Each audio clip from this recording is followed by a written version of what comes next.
Good everyone, it's Bowles, and welcome back to another live stream match review today. Manchester United have won 2-0 against Crystal Palace. Hang on. Itchy ear, thank you very much. Sorry about that.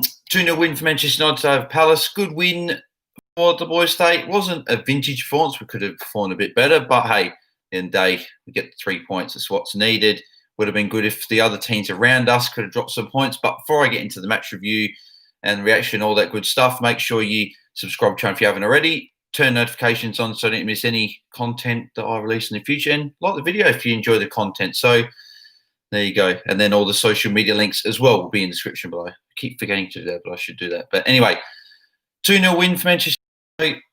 A little bit of a, again, so like I would like to see more performances where, like against Brighton, where we start off very, very crisp. We seem to sort of not really get a lot of chances early in the game. It always sort of comes after 10, 15 minutes or so, and we start to warm into the game. I'd like to see them go bang straight away, like Liverpool and Man City do more often than not. They usually go bang straight out the gate and looking for chances. And we do struggle to do it sometimes, but at the end of the day, we got the 3 points, which is good.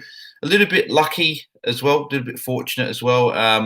Obviously, Palace had a penalty shot in the first half where Zaha went down. I didn't initially think it was a penalty, but having a look, I think Lindelof did get the ball, but it was quite clumsy. He did sort of almost fall into him. 50-50, I would have said given no penalty. It's almost like umpire's call, referee's call, whatever you want to call it. If it was given a penalty on the ground, I don't know if there would have been enough to overturn it, but yeah, I don't think there's enough to overturn it to a penalty. But I think a few Palace fans would be a little bit annoyed that it wasn't given. And then they had obviously scored a goal with IU from good play by Zaha, cutting into his left foot. I was actually thought he was going to cut into his right foot, cut into his left foot, straight across the goal. IU put it in, but it was given offside. I know that, listen, I'm going to look at this from a non-Manchester United point of view. I'm looking at it as a football fan in general, right? VAR was obviously brought in to eliminate all offside calls. If you're offside, you're not given. And it was literally like a toe offside. And if at the letter of law, it's offside, but I do feel sorry for Crystal Palace. It's a little bit harsh, obviously, being one toe offside, and it's like, nah, you're offside, bang. As they said on the broadcast, like, how many goals do we reckon would have been ruled for offside through past years and stuff? Obviously, we didn't have the technology back then. We've got it now, and we're going to use it now. And it is good and bad at times. There's obviously some calls, like especially like the Sheffield United against Aston Villa, where Sheffield United did score the goal and wasn't given. And then there's times where it actually has, like, a team scored a goal or it's been a penalty or whatever, and it's been given correctly. So I think it would take time for them to properly use it and get every. You're never going to get every single call correct, or no one's always going to agree on all the calls being made. But I think we get to a point where the majority of calls will be correct. And they are most of the time anyway. But if I was a Palace fan or Palace fans, I'd feel a little bit hard done by that, because it was a good play and a good finish by at the back post as well. But at the end of the day, as they say, it's just offside. So there you go. So who have we got? Pro Gamer, yo, good win for United. Yes, very happy, man.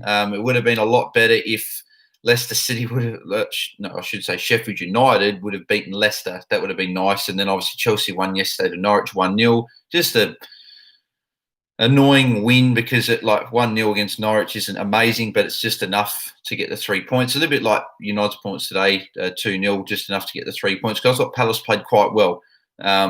I didn't watch the game before the Leicester Sheffield United game, but obviously saw the result. Annoying, but we are on the same points as them, and we didn't catch up any goal difference because they won 2-0 against Sheffield United. We won 2-0. So I think we're still. I think it's 29 to 26 goal difference, or 29 to 32, or something like that. It's very close. It's within 3 goals. So hopefully we can. It looks like it's going to come down to that game at the King Power Stadium. If United can win there, we'll get Champions League. As long as we beat West Ham, at home, which I think we should do. Hopefully Leicester drop some points, or Chelsea. Chelsea do play Liverpool next, I believe. So hopefully they can drop that game, and hopefully we can get that win, and then we'll see. And then Wolves obviously play Chelsea. It's going to be very interesting to see how this all shakes out. In terms of goals for Manchester United, the first goal, the Marcus Rashford one, nice, cool finish from Marcus. And it was good to see, because a lot of the times he sometimes blazes away and just fires a shot away when it's maybe not necessarily the best decision. And obviously, we've talked in the past where I've said that's the only real thing Rashford's got to work on, just his finishing and just his little decision making here and there. But it was a really nice finish to just cut back onto his right foot and just really place it into the net. And it was 1-0 right on the brink of half time, which is good to go into the break 1-0 up. And then obviously Palace had their chance, it went in, and then the VAR ruled it out. And then we scored our second goal through Anthony Martial with a lovely little ball through by Marcus again to put Martial through. A nice finish into the right corner. Martial's always good at that. That's obviously what he does a bit better than Marcus is his finishing. It was just a little bit unfortunate as well to see, obviously, Van Aanholt go down with the knee injury as well. It looked pretty serious because he was obviously using the pen thing, whatever they use, like for anaesthetic, just to try and like numb the pain.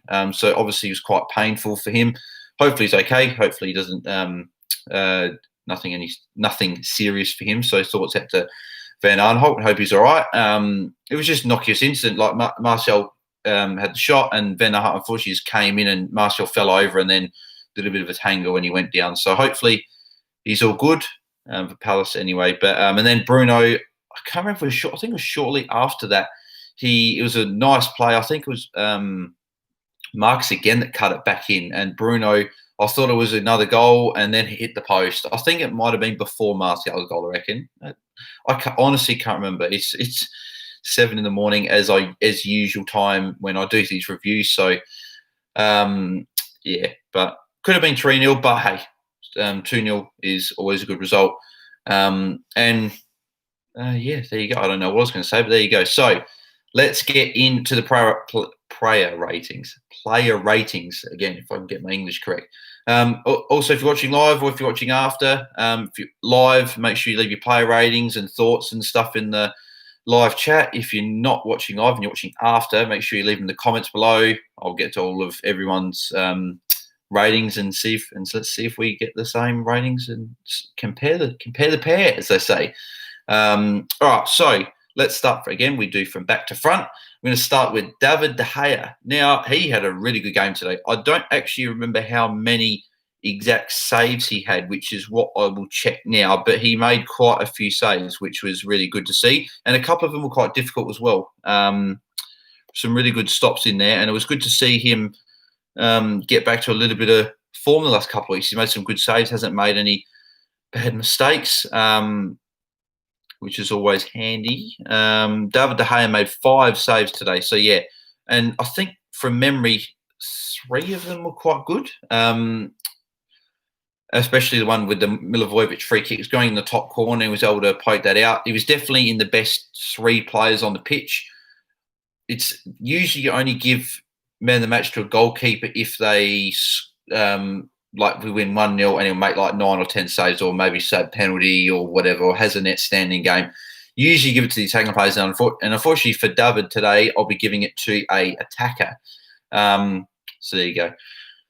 I'm going to start with Timothy Fosu-Mensah at left back. It was really good to see him play today. I was actually quite surprised. I wasn't sure if Luke Shaw or Brandon Williams were going to get up. I just sort of assumed maybe Diogo Dalot would fit in at left back, or maybe we would do something like maybe play like a Eric Bailly at left back or something and play the 2 centre backs. But it was good to see Timothy for his first game in well over a year. I can't remember the last time he played for Manchester United. It's been a long time, well, especially in the Premier League anyway. I think his last game was for Crystal Palace, I think, or Fulham. Would have been Fulham, I reckon. And then I can't remember when his last game for Manchester United, but he was solid. Obviously not as good as Luke Shaw. Luke Shaw's been amazing for us this season, as I've said, just needs to work a little bit more going forward, but he's doing that. But Fosu-Mensah played quite well today, but he wasn't like very prominent, but he did his job. He didn't really get necessarily like beaten too often, and that was good to see. And he ran out the 90 minutes, well, was actually end up being like well over 100 minutes. He ran out quite well. So with a clean sheet, I'll bump him up to 7. I think usually when the defense gets clean sheet, you got to bump up. I'll bump him up a little bit. Actually, no, hang on, because then if I'm going to do the you know what? Be positive, Bales. Give him a 7 today. And I'll do the same with Harry Maguire. I was going to give him a bit higher running because I thought he played quite well, but he did make that one mistake that nearly cost us a goal. And I should have probably mentioned it before when Zaha was pretty much just sort of let the ball run through his legs and went straight through. And that was where David has good stop with his legs came in. So I'll give Maguire 7 as well, just being a bit just made that mistake. But besides that, I thought he had a good game. Was very prominent in the air in terms of the corners. He had 3 early headers. He had the first 3 shots for the game. Unfortunately, none of them were on target and none of them went to goal. But it's good to see him competing in the air. And he's always very, very physical in the box and one of our main targets in there. Victor Lindelof, I'll give him an 8 today. I think he played really well. I think it's a very good performance by him, good bounce-back performance from quite a poor showing in the last game. And I've always been a bit critical of him. I've been thinking maybe Bailly comes in for him, maybe we get another centre-back to replace him. I still think that it'd be good to bring another centre-back and make a good 4 or 5, like 4 or 5 centre-backs and so to cover our other ones that we don't need. But I thought he played quite well today. He was very, very good. I think he was the better of the 2 centre-backs today. Didn't make a mistake from what I can remember. I'm probably forgetting something, so don't abuse me at all for forgetting anything. But, so I give him an 8. Wan-Bissaka as well, I give a 7, and I'm going to give him a 7. I would have probably given him a bit higher rating as well, but there was just a couple of times with his delivery in the box where he probably could have run inside a few more steps. Instead, he crossed it a bit too early, and he's very wide. He could have come closer to the box and then whip it in, because he did at a few opportunities. He had like space. I don't know. Well, I forgot that word. Space. He had space to come inside and be able to then whip it in. He whipped it in a bit early, but that's just come with practice. You just come with practice in game. He is he's not even 22. I think he's 21, I believe, or 20. He might be 22, but he's very, very young. He's still learning, and he's still one of the best defenders in the world, as I've previously mentioned. So it's good to see him slowly adapt. Because for Palace, I rarely saw him in attacking positions necessarily. So he got some assists and whatever, and got into some good positions, but not as much as what he does at Manchester United, because he's obviously given a little bit more license to go for, which is good. But just a couple of deliveries just weren't up to par. But hey, he's improving every game, so he gets a 7 from me. We move on to the midfield. Scott McTominay, probably have to give him a 6. He was quite quiet out of all of the midfielders today. He did his job, but he was quiet. He did his job, but he was quiet. So he went under the radar, but didn't do anything spectacular. I think Matic is our best defensive mid at the moment. I think that'll probably just mean good things. McTominay, good squad competition. I don't necessarily think we need a CDM at this moment in time. I think maybe in a year's time when Matic probably eventually either moves on or is getting a bit older, and then we try and upgrade, maybe get a Wilfred and Diddy or someone like that to replace him. But at the moment, I think that McTominay is still very, very, he's quite good. He's young, he's improving every game he plays. So it was good to see him it was good to see a little bit of squad rotation, not the same 11 every game, because obviously you've seen a few other players start to get a little bit slower, sluggish, get a little bit burnt out. But it was good to see a little bit of squad rotation. McTominay came in, did his job, and I don't think he did enough to hold his place, but he was good enough today. So he gets a 6 from me. Move on to Paul Pogba. I think it's a 7. He was, without doing anything amazing, a little bit like McTominay, without doing anything amazing, he was still the more prominent of the 2 box-to-box midfielders today. He obviously did a bit more going forward, got involved with the passing play. he would usually pass it to Bruno, and then Bruno would either assist the goal, or Bruno would then pass it to like Marcus or someone to get the assist today. But I thought Pogba was good without being outstanding. Didn't see too many long balls, but just a few of the passes he just makes in the game is just ridiculous. How you can just pass across field like that and it hits the target bang on every time. So very happy to have him at Manchester United. And there's rumours going around that he'd be signing a 5-year contract, hopefully by the end of the month, which should be good. So that only means good things for Manchester United if he's going to sign a new contract, and especially a long-term one like a 5-year deal. So hopefully he signs that. Played quite well today, gets 7, and there you go. So we move on to Bruno Fernandes. Again, he was quiet. This is one of more of his quiet games, but late he started to have a few more big moments. And I thought that without being amazing, he still has that little sprinkle of magic that he can do. Like he'll just dink a pass over and he'll just go straight exactly where we want it. He'll get passes in. He'll do the intricate play with like Martial and Rashford and Greenwood and all those guys, and have shots of his own that almost go in. A couple that almost went in today. Sorry, but a lot of times he gets it on target as well. He's just been such a good addition for Manchester United. He does get a 7 from me though, just because this wasn't a vintage Bruno performance where he'll score a couple of goals or he'll get like two assists and a goal or something. Don't know why the dogs are barking. A little bit early in the morning to be barking, but there you go. Anyway, just a bit surprised by that. You'll probably get a laugh by that, but oh well. Well, not oh well. That's good. Not vintage performance from Bruno, but he was prominent enough. He got the assist for the first goal for Rashford. It was more Rashford, but he still got the assist, and then he was the one that passed it into Rashford, and then Rashford was passed to Martial, and then Martial scored the goal. And he was unlucky not to add a goal of his own. Could have been 3-0, but unfortunately didn't go in. He hit the post, and unfortunately that just happens sometimes. That's what happens in the game of football. So 7 for Bruno Fernandes today. We move on to Mason Greenwood. I'll give him a 6 again. It was quite a bit quiet today as well. I think it's probably starting to add up. He's played 5 or 6 games in a row now, starting for us, and obviously quick succession. Usually, obviously, most normal seasons, this is not normal. I don't know why the dogs are barking. Most normal seasons, you have maybe 6-7 days in between fixtures, and obviously if you've got other competitions, maybe it's a little bit different, but most teams obviously have 6 or 7 days in between fixtures, and you get a little bit more break. Obviously every team at the moment is playing 3 or 4 days, then you got a game, a couple of more days, 3-4 days again, you play another game. I think it's mostly going to be just such a young guy. Maybe it is time for a rest, maybe bring James back in for a game, give Greenwood a spell on the bench. But he's been amazing in the last 4 or 5 games. The scoring goals, assisting goals, and he's going to be a star. He's going to be a star.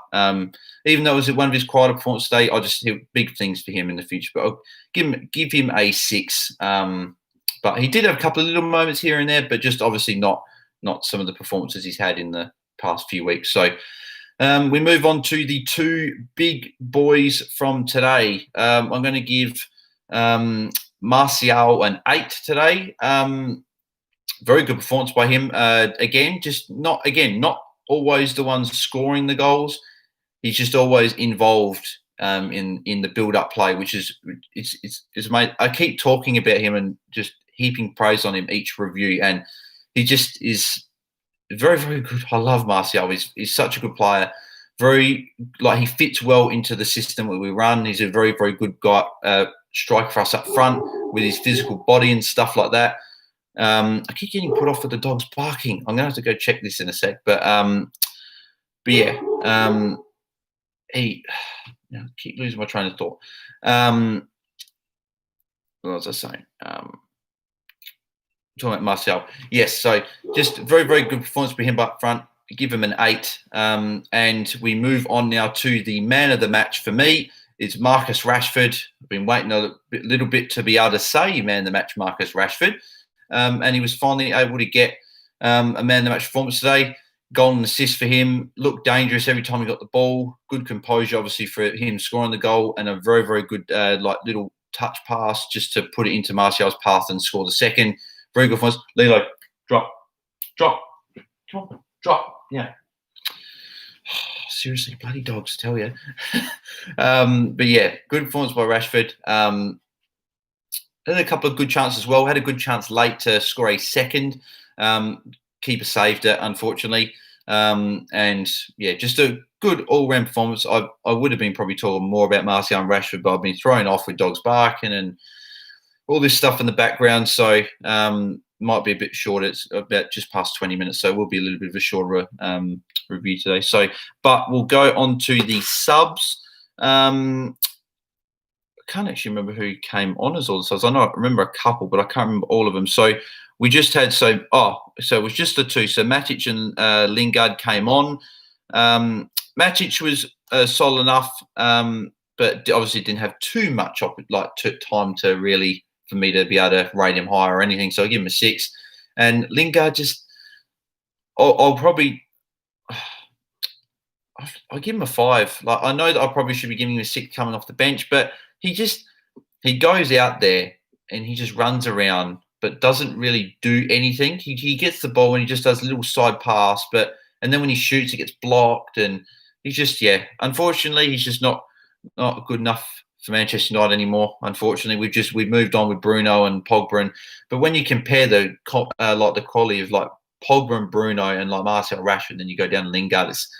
It's a big gap in quality. And again, I've said before, I'm not trying to hate on the guy, or I'm not trying to hate on our players and stuff, but at the end of the day, he's just not good enough for Manchester United. And hopefully for him, I would like to see him move to another club and hopefully be given more of an opportunity and hopefully perform well, because it'd be good to see him perform well. But he's just not cutting it at the moment. Maybe that it might be because he hasn't been on the bench, and because he hasn't got a rhythm playing since his first game on the bench for a while, and he hasn't started the game since New Year's Day. So maybe it might be because of that. I don't know, but yeah, I just don't think he's good enough, unfortunately, for us. I think we've just upgrading quality recently. So there you go. But yes, so we move on to West Ham at home. But before that, we've got a game against Chelsea in the FA Cup. So hopefully we can get the win there and move on to the.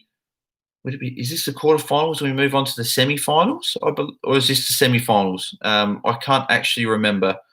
Let's have a look. So we do play Chelsea in a couple of days.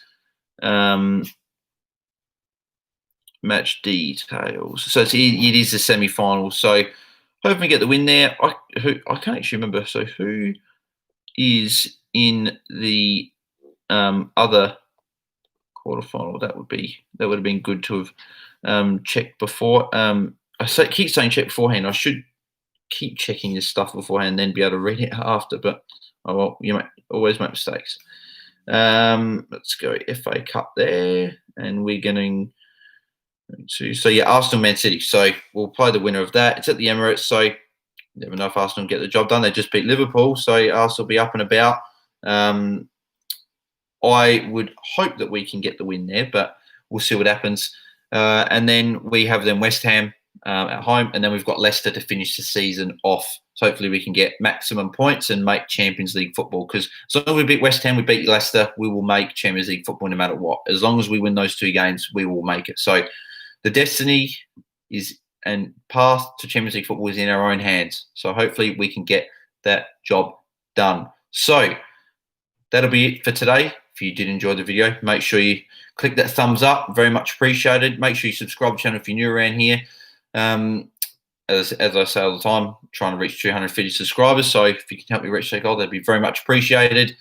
And make sure you go follow all my social media links. They'll be in the description below. And leave your thoughts on the game. Leave any questions you may have, thoughts on the game, player ratings, anything. Just leave it in the comments below, and I'll get to answer it when I get a second to do that. So there you have it.